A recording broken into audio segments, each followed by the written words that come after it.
Yo, yo, yo, yo, yo, what's going on, everybody? Welcome to Bleacher Takes. It's your boy Tim. I'm flying it solo here tonight. Nate is in the process of moving. Josh had to work late. So I'm covering all the avenues tonight. Appreciate you guys joining me on this lovely Wednesday evening. For most of us, it's been a pretty hot day.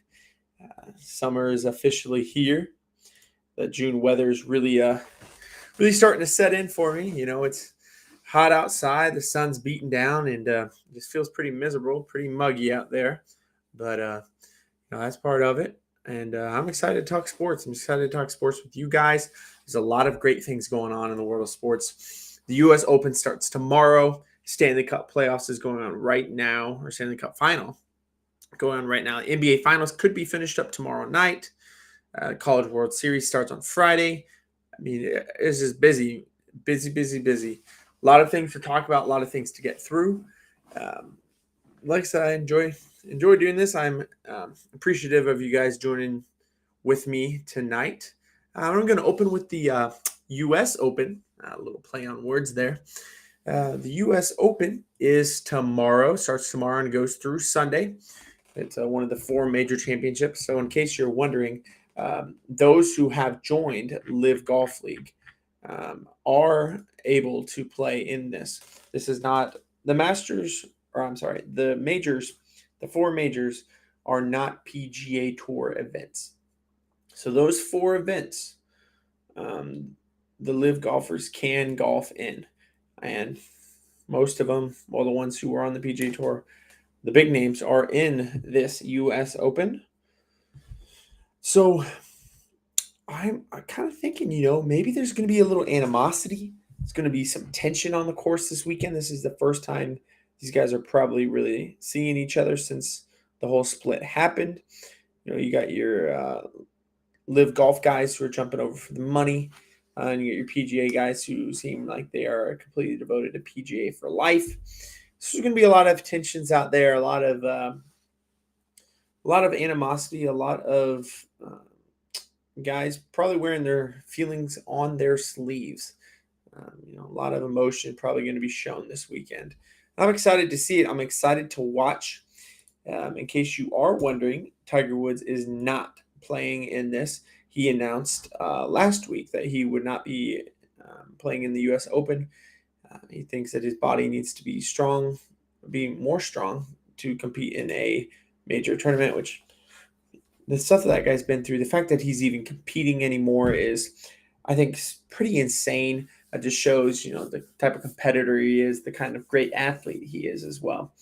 Um, but I am going to go over a couple of the names that are in this. Obviously, you have all your big names in this. The guys who are in the Live Golf League, Mickelson, Dustin Johnson, those guys, they're all in this. Jordan Spieth on the PGA Tour, he's in here. Justin Thomas, John Rahm, who I believe is the defending champion of the U.S. Open. He will be playing in this weekend.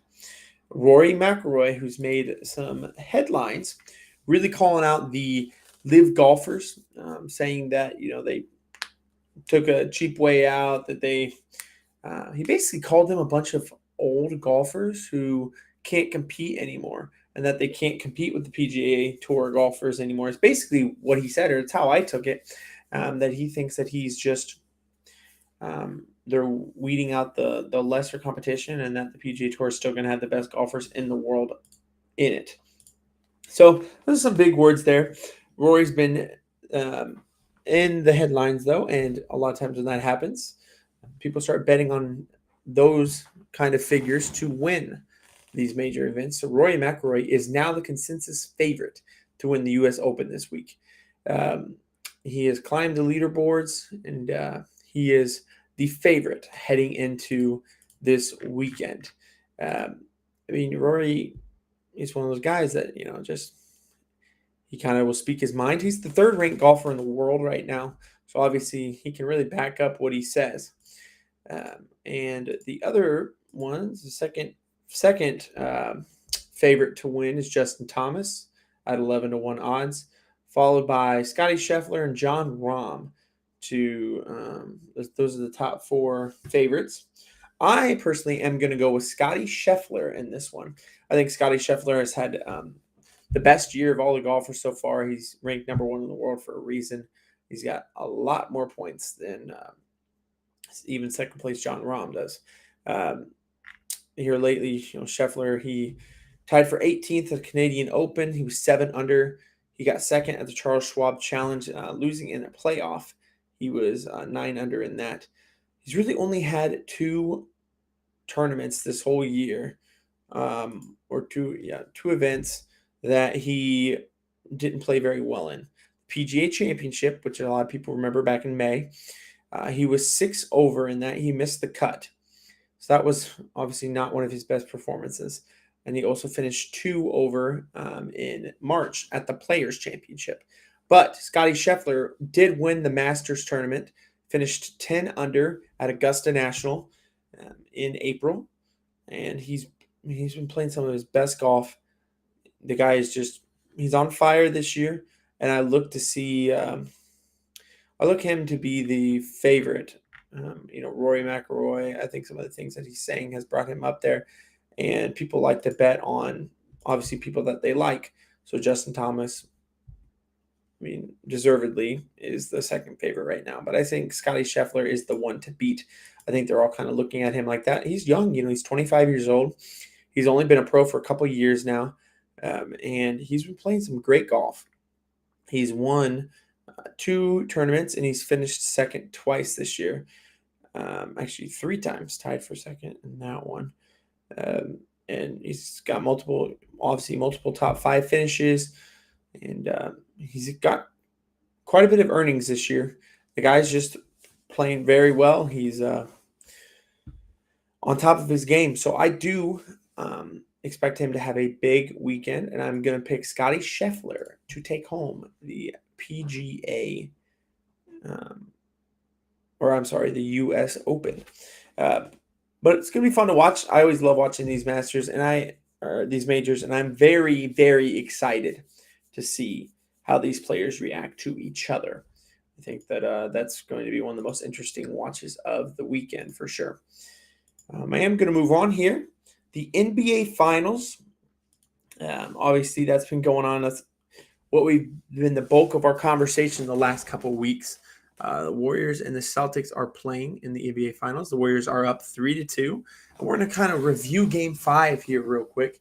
In Game 5 of the NBA Finals, the Warriors took the game 104-94 after a good fourth quarter in which they outscored the Celtics by 9. It was a 1-point game going into the fourth.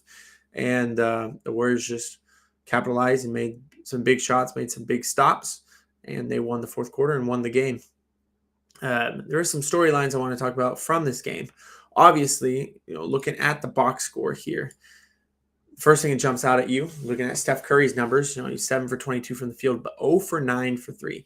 Broke some crazy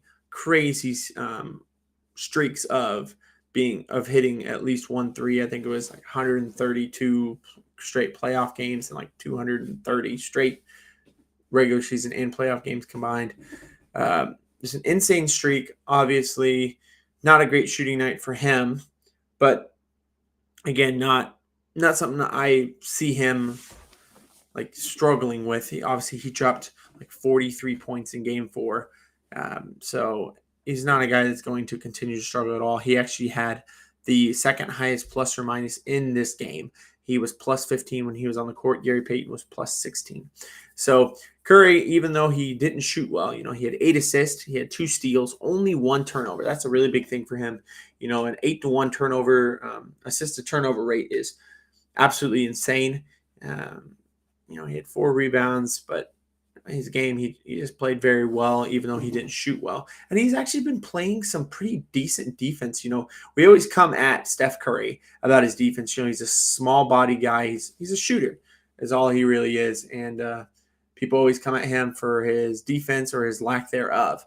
But he's been making some nice plays this playoffs. And I think that he's really trying to switch the narrative and turn the narrative away from him being a bad defender.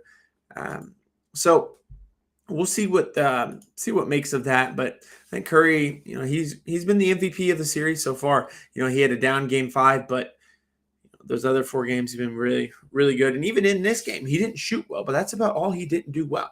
He played very well in lots of other ways, impacted the game in plenty of other ways here. Klay Thompson, he went 7 for 14 and 5 for 11 from 3. He was actually the only Warrior in the starting 5. So Draymond Green, Otto Porter Jr., Andrew Wiggins, Steph Curry, and Thompson. He was the only one to hit a 3-pointer, and he hit 5 of them. The rest of the 4 in the starting lineup went 0 for 19 from 3-point.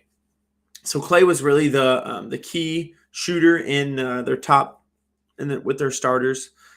Off the bench, Gary Payton had a 3, and Poole had 3 of them. But that's it for the Warriors. I mean, they went 9 for 40 in this game from 3. So not a great 3-point shooting game for them by any means, but Klay stepped up and made those shots when he needed to. 3 rebounds, 2 assists, 2 steals, only 1 turnover, plus 13, but plus or minus, he had 21 points. So he played very well. That's the role that Klay's got to play, man. If he continues to shoot that well, continues to play that way, that's the Klay that they need. He's probably not going to be the same player he used to be quite to the extent, just because obviously he's had some really big injuries. But if he can be that guy, that shooter where he just goes up and he hits those big shots, they aren't going to miss a beat at all. And I think that's really what they're looking for out of him. Andrew Wiggins had a very, very big game.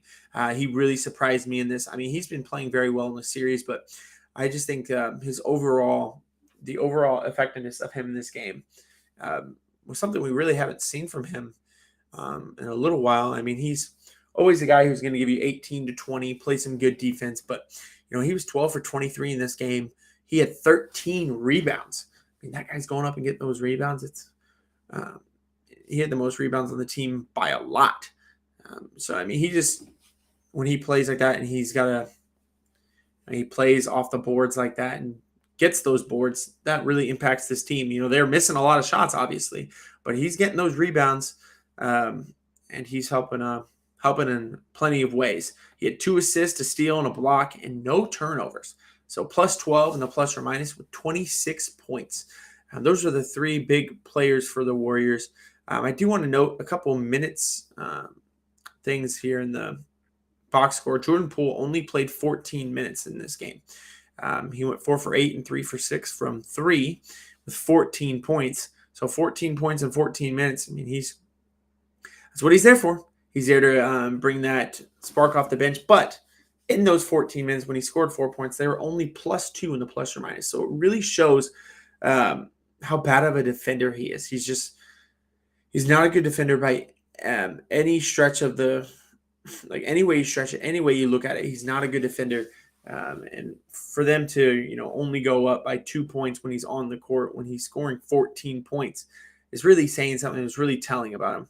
Gary Payton had a huge game, though. 15 points off the bench, 5 rebounds, 3 steals, had no turnovers, plus 16 in the plus or minus. This guy, he played 26 minutes. He played a really big role. This is a role I thought he was probably going to play coming into this series. He's kind of undersized when it comes to the matching up against the Celtics. The Celtics are a bigger squad. Their guys are taller, a little more physical. And Peyton's got that physicalness, but he's kind of small. So I wasn't sure how they were going to play him, but I thought he was going to get a lot of playing time. And in this game, he did, and he made the most of it. Made some great defensive plays, hit some big shots, and I look to see him get those consistent 25 to 30 minutes per game. And I think that's going to be something that they're going to hone in on and make key. Draymond Green did have a better game. He went 3 for 6 from the field, 0 for 2 from 3, which honestly, you should never take a 3-pointer, but if they're going to leave you that wide open, you might as well, I guess. He had 7 rebounds, 6 assists, 1 steal, 2 turnovers. He did foul out with like a minute and a half to go, or 2 minutes, something like that. He had 8 points, but he was plus 11 in the plus or minus. So he was really that leader on the court. He got back to like the old Draymond way. And I think that was really good to see out of him. Otto Porter didn't really do much, only played 15 minutes. I did 2 points, but He's just kind of more of a piece that moves around and makes the offense flow a little better. Moving on to the Celtics part of this, though, Jason Tatum had a really, really good game. He's been shooting really bad in this finals series, and I've been very critical of Jason Tatum.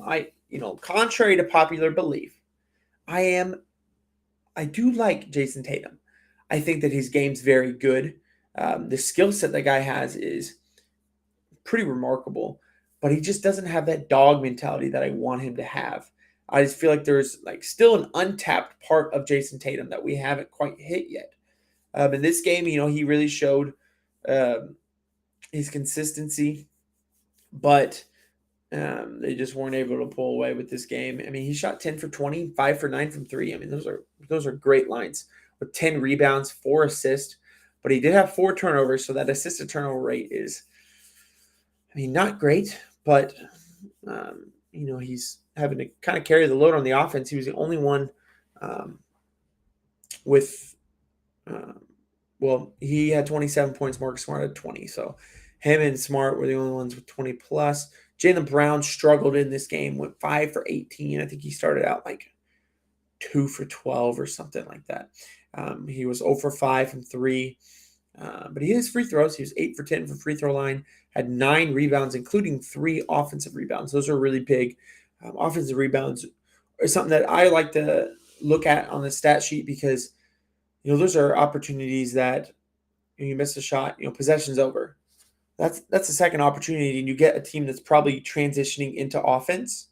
So their defense isn't probably right on their mind. They've probably already turned that switch, Well, you get those offensive rebounds, they have to hustle back. They have to try to defend back, and that's when you can catch them on their heels, and that's when easy points happen. So Jaylen Brown did have 3 offensive rebounds. I was pleasantly surprised to see that.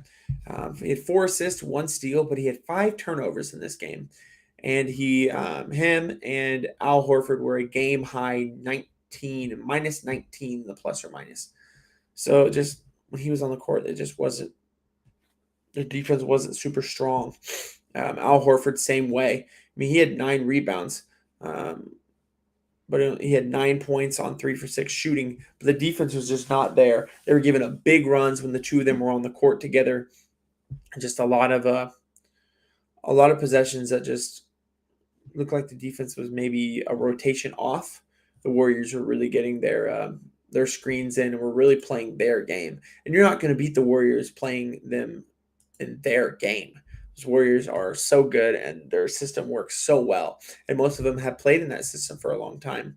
So your defense has to be very sharp. So those two, their defense was just not great. Marcus Smart, though, he was probably the best. Well, him and Tatum were definitely the best in this, but I think Marcus Smart, he's really making his mark on this series. If the Celtics were to win Game 7, were to win Game 6 and Game 7, they were to win this series, Marcus Smart's a sneaky MVP talk. Sneaky MVP candidate there. 7 for 15 in this game, 3 for 6 from 3, 3 rebounds, 2 assists. He did have 4 turnovers. He had 20 points, though. He's out there balling. He's giving it his all. He's playing very well, and I think that they really need him to be that vocal leader. He's the one he's a point guard. He's barking out those orders, and he really emulates their head coach's philosophy. But these Celtics have their backs against the wall, man. They've got to get some bigger performances out of some of these guys. Derek White played 21 minutes off the bench and scored 1 point. He went 0 for 4 from the field, 0 for 3 from 3. He hit 1 free throw. He had 1 rebound, 3 assists, 1 steal. And was negative 13 in 21 minutes played. 1 point. He's out there to bring them a little bit of a spark off the bench. And he just wasn't giving them that. And another guy who was very disappointed with in this game was Grant Williams. He was negative 18 in the plus or minus in only 16 minutes of play. So, Brown and Horford were negative 19. They had the worst plus or minuses, but they played 33 minutes and 44 minutes, respectively. Grant Williams played 16. This guy played 16 minutes and was negative 18 in those minutes. He had 3 points, 3 rebounds, 1 assist, 2 blocks, 2 turnovers, 3 fouls. I mean, they were kind of getting ran off, and that's kind of why he only played 16 minutes. We've seen him get 20, 30 minutes in a game. But this one, I mean, it wasn't there. Uh, the Warriors almost seemed like they were just a step fast for Grant Williams and the defense whenever he was on the court. So they've got to figure out those rotations. They've got to figure out that defense, figure out how to guard Golden State, because they're really running a 7-man rotation with Tatum, Horford, Williams, Smart, Brown, the other Williams, and White. Those are really the only guys getting consistent minutes, obviously. And you have to really hone in on what the Warriors are doing, because if you don't, man, they can put up points in a hurry. And, Celtics calling card has been defense, but some of those guys get out there, the rotations just look so bad. I will say someone who was a very bright spot was Robert Williams. He, in 30 minutes, was a plus 11 on the plus or minus. He had 10 points, and he had 8 rebounds, 2 assists, no steals, no blocks. I would like to see him be a better rim protector. I think that, his presence altered some shots, and his presence just, made the paint get a little more locked down. I mean, he was plus 11, for a team that lost by 10 points. I mean, there's nothing more you can ask of a guy than that. But, he's that presence down there. I don't know. I see the way that him and Horford play together sometimes, and I really question it. But sometimes they look really good, and sometimes it just doesn't. So we'll see. We'll see if they make any changes for Game 6. I'm excited to see what Game 6 is going to hold. None of these games have really been that predictable. We don't really know what's going to happen. And each game's been decided by 10 points or more, but it's been back and forth, back and forth. This is, I believe, this is the first back-to-back games in series when a team won back-to-back games. Like Celtics won Game 1, Warriors Game 2, Celtics Game 3, and Warriors 4 and 5. So it's been really back and forth, but I think the Warriors took a big step forward, winning Game 5. But, I mean, Game 6 is going to be Boston. That's no easy task for sure. And I'm excited to see what happens in that game. I'm going to go over some team stats here. The Celtics shot 34% from 3. The Warriors only 22.5%. So like I said, they did not hit a lot of threes in this game, but they still overcame it. I mean, if you were to look at these stats, you would think that the Celtics probably won this game. If you just look at the stats, higher 3-point percentage, Celtics. More rebounds, Celtics. Same amount of blocks. And, their fouls, they had way less fouls. But then you look at a couple key things here. The Warriors hit 10 more shots than them, which you're like, okay, they missed a lot of threes. How'd that happen? Points in the paint. The Warriors had 50 points in the paint. So like I said, when it looked like the Celtics defense and their rotation was a step behind, it's because it was. This Warriors team scored 50 points in the paint, and the Celtics only had 36. The Warriors had 12 fast break points, and they only had 7 turnovers as a team, the Warriors did. Celtics had 18. So, I mean, turnovers, sloppy play like that, and points in the paint, it's just not getting your rotations right, leading cuts to the basket, that kind of thing. I think the Warriors played very well, played their game, played quick, and just kind of outsmarted the Celtics defense. And Celtics have obviously a lot of talent, and I think that they're definitely the better defensive team, but they've really got to come out and really get the rotations down, really get their positions right, and get their matchups right, because the Warriors, they didn't even shoot well in this game, and they still won. Shoot from 3, like their calling card, 9 for 40. Like, they're not going to shoot 9 for 40. Steph's not going to go 0 for 9 in Game 6. I'll tell you that much right now. The biggest lock of the century is that he's going to be better than 0 for 9 in Game 6. So the Celtics are going to have to come out and play a very, very consistent and a very thorough game to win Game 6, which they obviously can. We've seen it from them. In Games 1 and 3, Nate and Josh were both convinced just from those 2 games that the Celtics were going to win this series. They were convinced beforehand too, but um, I still think they're wrong. I think the Warriors are probably going to take Game 6. I think they're going to come out and Curry's going to go to Boston and drop 40 plus. Um, and I think they're going to win. I think series is over. Obviously, you can't say, "Oh, well, it's over." That's clickbait. But I think it's done. I think the Warriors are going to win Game 6. Uh, they're on fire. And then, like I said, a lot of their the key ways that they win, they played their game, but they missed their threes, and they still won. They're going to make those threes. They're going to play their game, and I look the Warriors to take Game 6 in Boston and win the series. Celtics obviously have some fight in them. They're led by some very vocal leaders, Smart, and I mean, even just some veteran presence guys who maybe aren't as vocal, like Al Horford. Um, they aren't going to come lay down in this game, but I do think that it is going to be a fight to have to try to keep up with the Warriors, keep up with their scoring, try to defend them better. And I think the Warriors are just too good. I think they're clicking on all cylinders, and I think it's over. I am going to move on to the College World Series preview. This is something that I don't usually pay a ton of attention to. College baseball is one of those things where even the best players are probably still at least 2 years away from MLB. Some of them, can make it in a year and a half, but most of them are at least 2 years away. So college baseball isn't something I really tune into. With the NBA and with the NFL, those rookies make a big impact a lot of times in their rookie years, in the year after they get drafted. These guys in college baseball don't, because there's so many steps to playing college baseball and then going to the pros. A lot of times they compare college baseball to Double A. So a lot of times these guys start out in Double A, and then they have to go through Triple A. And I mean, the best ones, yeah, they can get there in a year and a half, but typically it's 2 years. And so I don't follow this super closely, but I do like the format here. The College World Series is a double elimination bracket. There's 8 teams that have made it. Texas, Notre Dame, Texas A&M, Oklahoma, Stanford, Arkansas, Ole Miss, and Auburn. They're all playing in Omaha, the College World Series. This starts tomorrow. And tomorrow's games begin at 1 p.m. on ESPN. Texas A&M will play Oklahoma.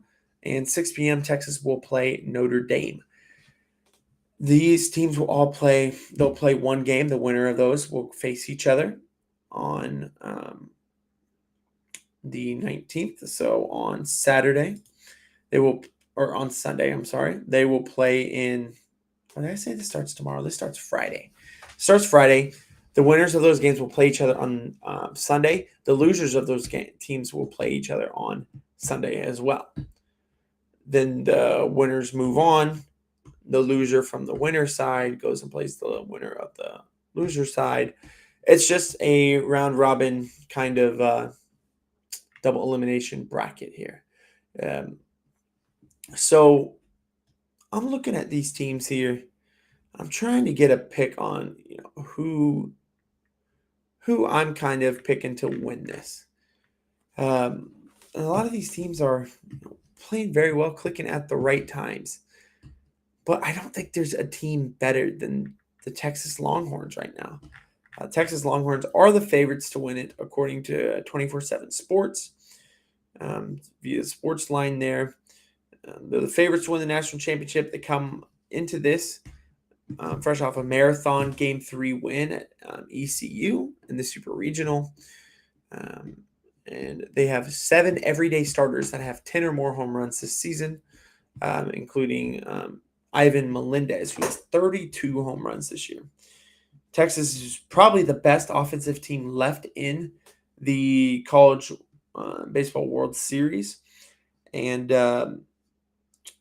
they can mash, and they got a couple starters and a really good bullpen that helps them pitch at a really elite level. I just think that they're kind of the complete package here. But there are some other teams that are really interesting. Stanford, I watched them play in the Super Regional. They played very well. They hit a lot of home runs. They hit 311 as a team this year. They got 4 guys with over 18 home runs, and like they can just get runs in a hurry. And I believe in the Super Regional they hit a grand slam. They were down, they came back, and then hit a grand slam to put them ahead for the rest of the game and to move on. The Notre Dame Fighting Irish, Nate, if you're watching this, this is Nate's team. Nate's a big Notre Dame fan, and the Sport line gives them a 16.6% chance of winning the College Baseball World Series. And Notre Dame is kind of different from those other two I just told you about. Their pitching is what is going to carry them. They led the ACC in ERA this year, and they have a 3.95 with 100 more strikeouts than innings pitched. Their K per 9 rate is insane. They knocked out the number 1 overall seed, Tennessee. Tennessee was nation's top offense and pitching staff, and the Notre Dame Fighting Irish took them out. And so, I mean, who really has more confidence than Notre Dame? They take out the number 1 team that everybody was picking to win this, and they kind of laid waste to them. They showed them who's boss, and I don't think they're done. I think Notre Dame has a very, very, very good chance of winning this. And then I got a couple of my buddies who are Arkansas Razorbacks fans. They have a 13.3% chance of winning, according to Sportsline. And Arkansas, their bullpen is really what leads them to victories. They have one of the nastiest in the country. And if their starting pitching can just give them a couple innings, man, if you give them 5 innings, I think that's a recipe for success. Arkansas's stable of arms on the back end is just absolutely nasty. They're insane. But the starting pitchers have to get some innings. They have to eat some innings in order to get to that bullpen. They had timely hitting when they beat North Carolina in the Super Regional. And they just have to do that. You have to pitch well, hold those leads, get those timely hits, and good things will happen. Arkansas does have 6 relievers who've thrown at least 20 innings this season. 3 of those guys have an ERA under 3. So, I mean, their bullpen's pretty nasty. A couple of the other teams here who are seen as long shots. Ole Miss is they're a good team. I mean, a recurring theme to this. You see a lot of SEC teams here. You're about to see Ole Miss, Arkansas, Auburn, Texas A&M. I mean, even soon, Oklahoma and Texas will be those. So a lot of SEC representation here. And Ole Miss, they in the Super Regional, they didn't allow a run. They shut out Southern Miss in both games. Ole Miss was a long shot a couple weeks ago, but I mean, they're playing on fire. Their pitching is obviously very, very, very good. They're a team that they're putting it all together at the right time. They're turning it on, and excited to see what they do. They'll be playing Auburn, which is the team I'm about to talk about, in the first round. Auburn's got 11.7% chance of winning, and they're led by a star player, Sonny DiChiaro. I think that's how you say it. He leads their team in batting average, OPS, home runs, RBI. He's SEC Co-Player of the Year. I mean, he rakes the ball. He's their top run producer, and he's the middle of the lineup, and just a big bat that you got to get out. And they have a big starting pitcher, Joseph Gonzalez. He's a guy that has had a good year for them and looks to continue to do that. Tigers are hitting 287 as a team, so they're a pretty good hitting team. They've just got to, kind of get all the pieces together. The bullpen isn't super strong. They don't have a super deep lineup. So they've got to have their star players come out and be stars. Oklahoma Sooners are 11.1% chance of winning, according to Sportline. And Oklahoma is kind of different than some of the other teams. We talk about teams that hit a lot of home runs. Oklahoma is not a team that hits a lot of home runs. They have a lot of timely hitting. They do have a middle of the order slugger, Peyton Graham, who is one of the more important players, at least in this series or in this World Series. 20 homers, 70 RBIs, a 1.076 OPS for them. And the top of the rotation guys, Jake Bennett and David Sandlin, they're not quite shut down guys, but they're guys who eat a lot of innings, who are going to give up 1 to 2 runs and give you a chance to win every time they go out. They had 35 combined starts this year and had 17 wins. And they have a big-time closer at the end of the bullpen, Trevin Michael. He had 90 strikeouts in 64 innings. And he's the guy that comes in and slams the door for them. And I think that they've got to get Peyton Graham hitting some big hits for them. Their starting pitchers have got to be as consistent as they were, and Michael's got to come down and shut down the opposition. So I think that they have an okay chance if everything really clicks for them. And the longest shot with a 10.5% chance of winning, the Texas A&M Aggies. They're the one of only 2 national seeds left in the tournament. But Texas A&M has the worst odds to win it all. I think it's because of their pitching staff. Their pitching staff is a one that's very shaky, to say the least. Starting pitchers hover around 5 in an ERA coming into the tournament, and they just don't have a lot of clean innings. They work out of the stretch a lot because they have to. They give up a lot of hits. They give up a lot of walks, and they're hoping that isn't the case in the World Series. They have a good offense, and they're a team that can get hot. They just got to put it all together, but their pitching, they've really got to get their starting pitching under control. And they've been to Omaha 8 times now, but they've never won a championship. So they're hungry, and they're wanting to change history here and make their own history. But like I said, Texas Notre Dame plays on Friday, and Texas A&M and Oklahoma play on Friday as well. Saturday will begin the bracket 2 winners bracket with Stanford versus Arkansas at 1 and Ole Miss versus Auburn at 6. So make sure you tune into those. It's a lot of fun. If you've never watched college baseball, this time of the year is the best time to watch. Obviously, college sports are very hard to keep track of until it's time for the playoffs, because there's just so many teams. There's so much to watch for and so many different storylines. But if you are into baseball, go check it out. I do think, I think you need to get rid of the aluminum and alloy bats, man. They've got to go to wooden bats. The amount of high-scoring games that we see because of these bats is getting kind of outrageous to me, I think. But to each their own. I guess some people like it, but I don't know. We'll see. I doubt they ever do it. But I did want to break some news. This happened within the last hour. Got a notification on my phone. And if you guys, if you're faithful Bleacher Takes fans, you have seen Josh, Nate, and I have some big conversations about the Dallas Mavericks.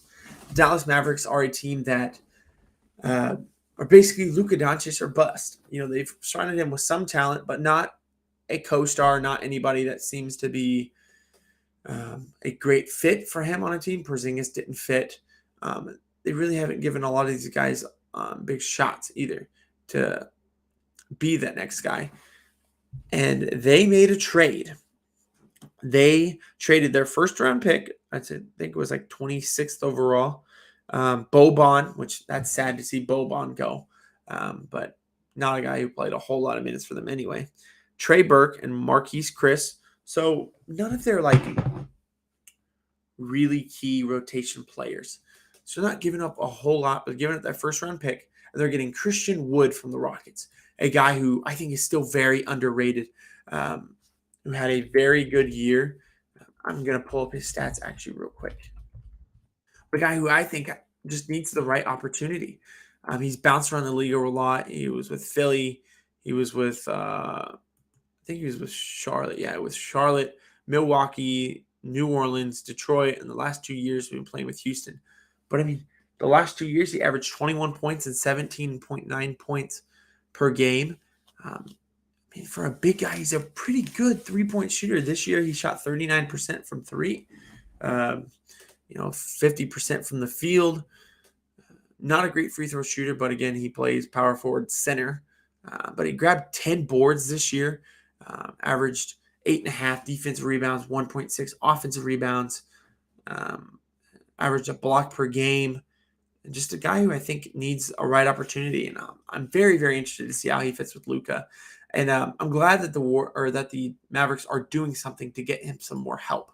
Um, I've long been saying Luka can be and is a huge star in this game. But if they want him to take the next level in his career and want the Dallas Mavericks to take the next step in their development, I mean, they played the Warriors, but they were outmatched.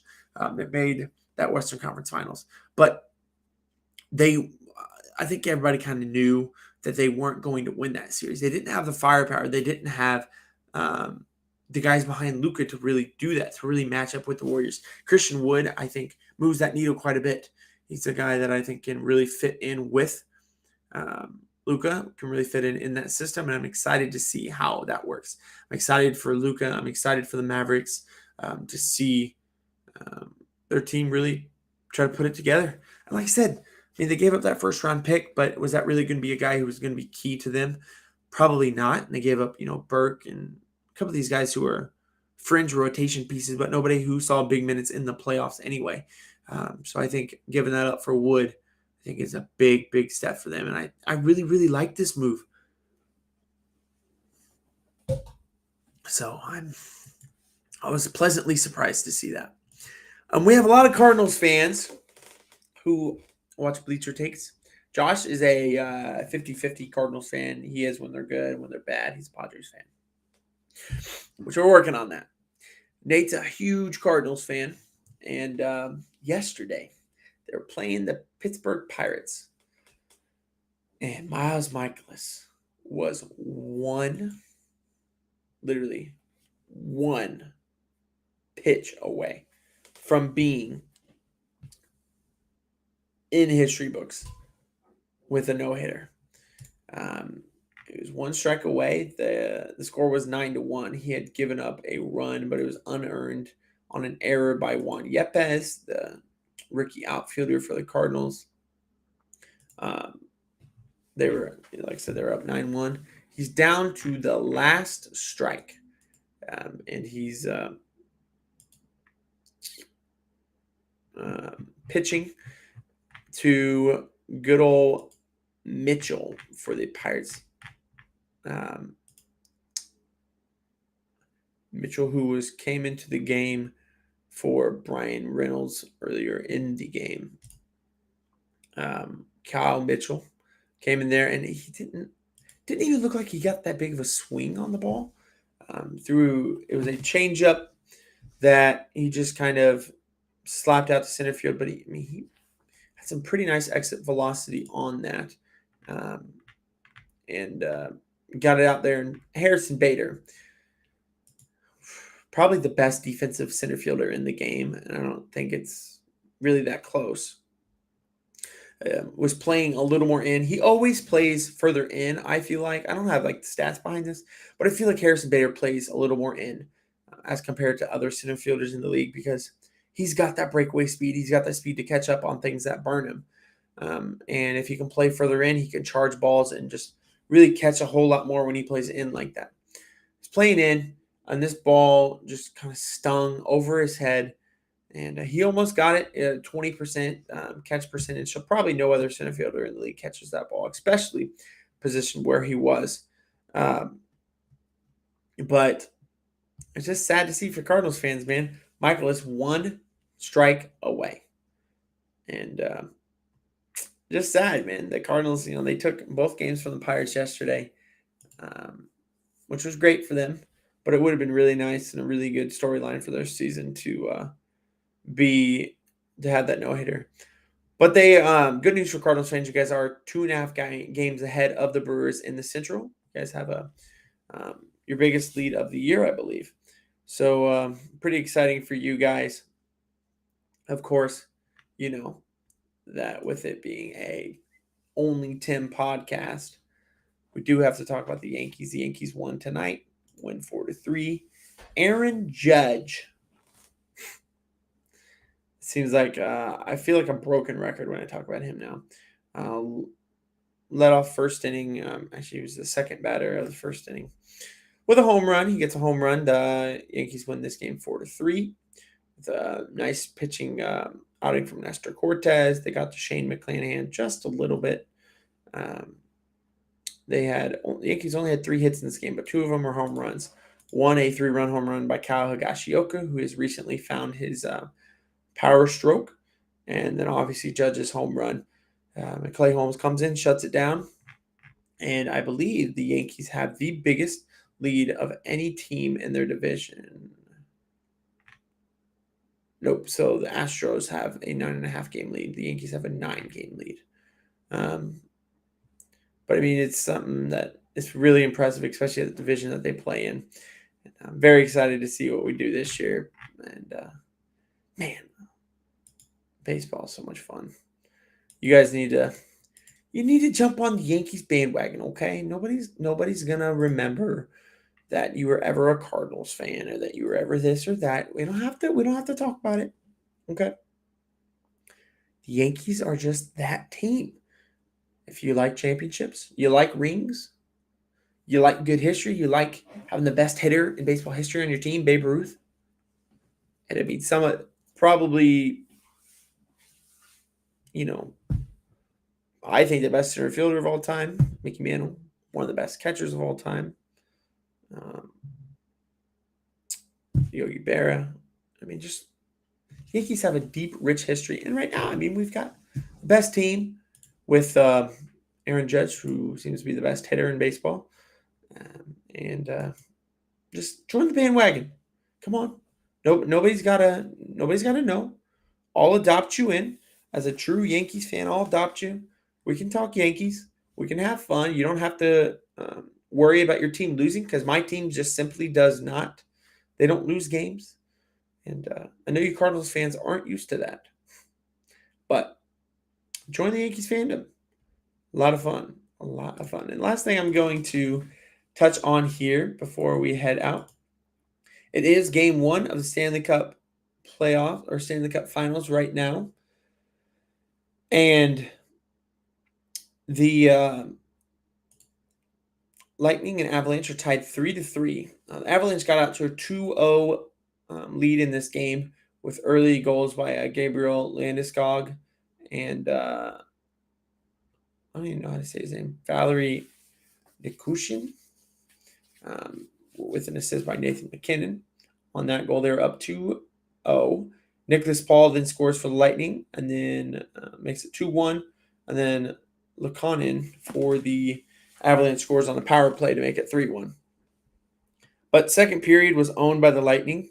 Andre Palat scores and Sergachev scores for the Lightning. They make it 3-3. And as this game has gone on, Vasilevsky, he looked really shaky to start out the game. 3 goals in the first period. Kind of worried me a little bit there, but I think that he's really started to turn it on. He's got 25 saves in this game already. Darcy Kemper only has 14. The Lightning are just kind of getting outplayed in this game, but it's 3-3, and Vasilevsky is really turning it on at the right time. I think the Lightning are going to pull this game out. And if they can win game 1 in Colorado, that's going to play huge for them in this series. The Lightning are getting outshot 28-17. Lightning have more hits. They've won more faceoffs. Same on penalties. The Lightning are 0 for 2 in power plays. Avalanche are 1 for 2. But the Avalanche have a lot of giveaways. They have a lot of takeaways. They have 12 takeaways and 4 giveaways. It's just been a really close game. It's been really fun to watch. I've been watching it and talking to you guys and watching it before this. It's the third period right now. So I'm going to not hold you guys any longer because you need to go check out that game. You need to see who finishes this game. I'm excited to see it. A lot of good things going on in sports. Make sure you turn on the PGA. Not the PGA, I'm sorry. Sorry, live golfers. Turn on the U.S. Open tomorrow. It starts very early. And it'll be going on all throughout the day. Make sure you're voting on or cheering on Scotty Scheffler for me. I think he's going to win. Keep track of that. College World Series starts on Friday. NBA Finals are tomorrow night. and watch this hockey game, man. Turn it on. Don't be like Josh. Don't be a hater. Come on. Turn on hockey. Watch it. Have some fun. Enjoy it. And we'll catch you guys on Sunday. I appreciate you guys tuning in with me. Appreciate you guys being here. And as always, go Bleacher Takes and go Yankees.